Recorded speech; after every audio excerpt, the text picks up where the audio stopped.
Bonjour et bienvenue dans notre émission Mieux vivre à deux.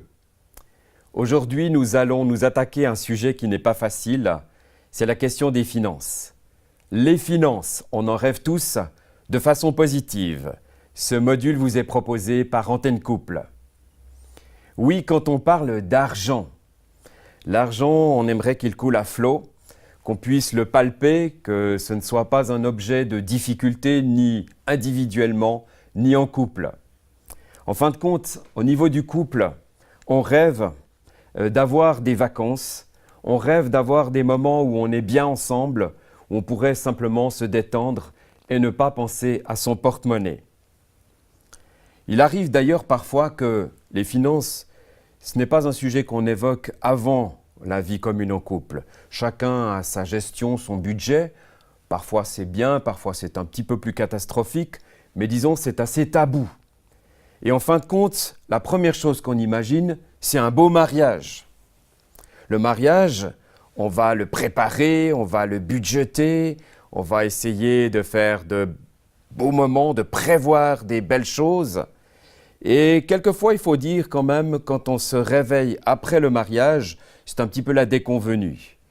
Il y a un petit peu ce qu'on appelle la douche froide, le réveil en fanfare.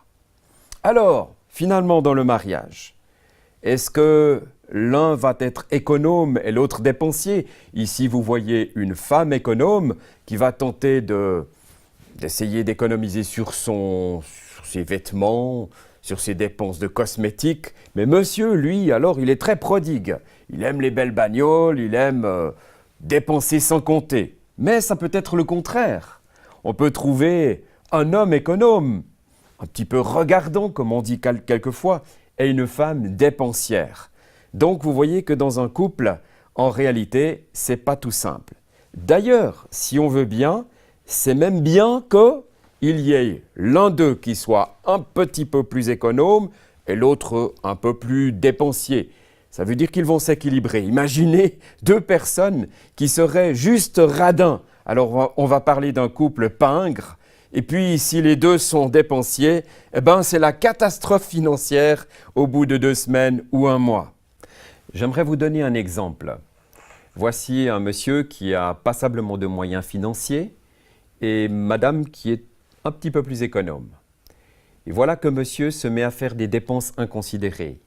Il achète des outils, il va même acheter 2 voitures et à un moment donné se paye même une moto. Madame commence à s'inquiéter.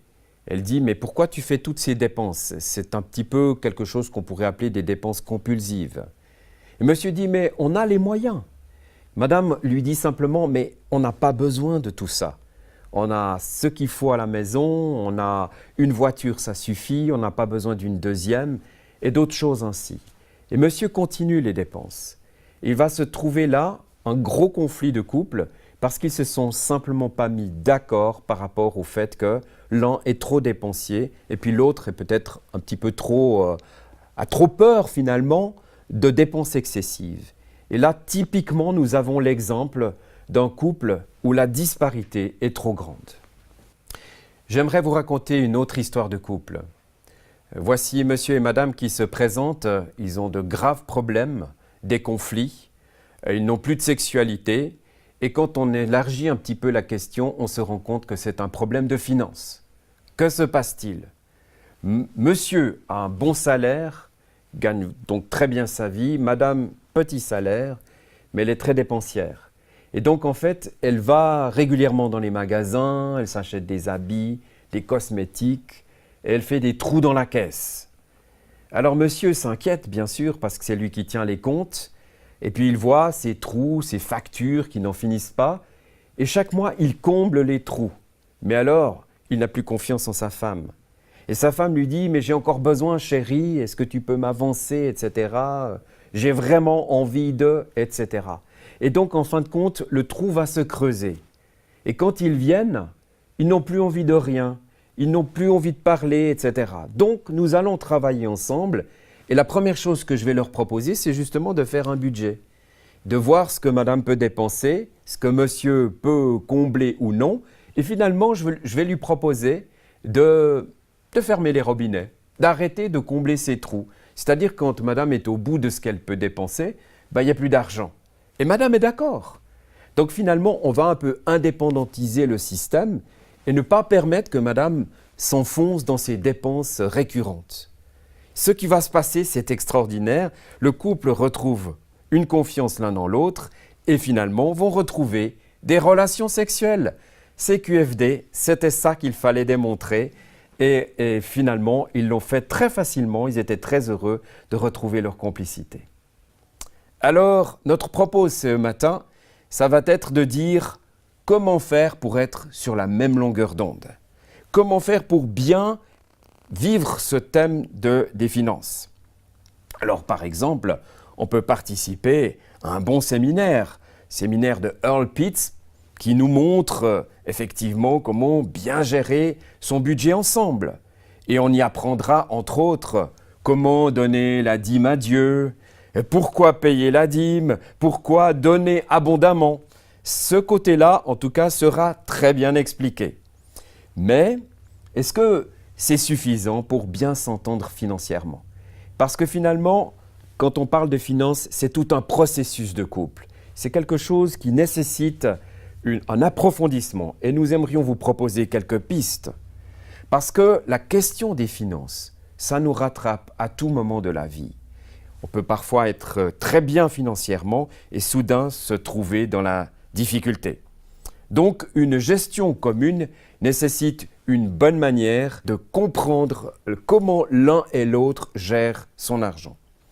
À vrai dire, en Suisse, le couple n'est pas très avantagé au niveau financier. On sait que généralement, il y a plus de dépenses, surtout si on est marié. C'est un peu dommage, bien sûr.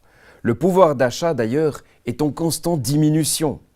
Alors, voici quelques idées pour une bonne gestion de finances à deux. Tout d'abord, nous vous proposons d'établir un budget commun. Peut-être n'avez-vous jamais fait de budget, mais c'est important.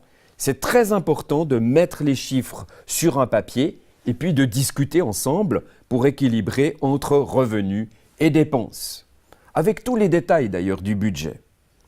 Deuxièmement, ne rien se cacher au niveau financier. Établir une transparence.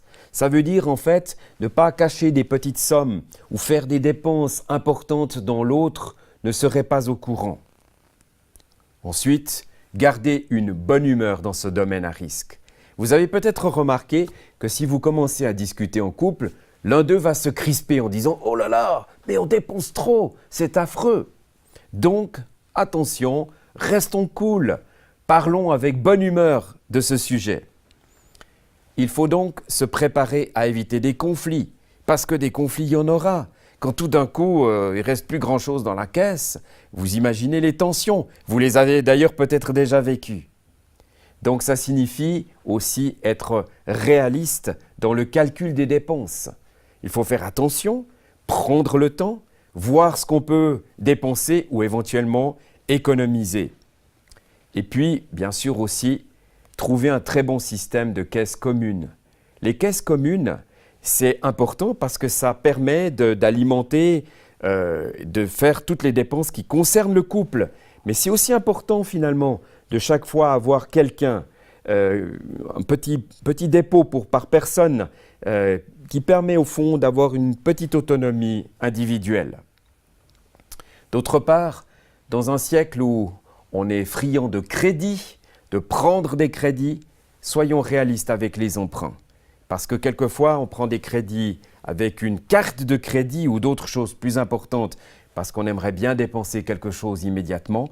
Et puis, ça ne suit pas derrière et on se trouve dans des situations quelquefois d'endettement et parfois assez lourds. Tout cela nécessite de travailler sur une base de confiance.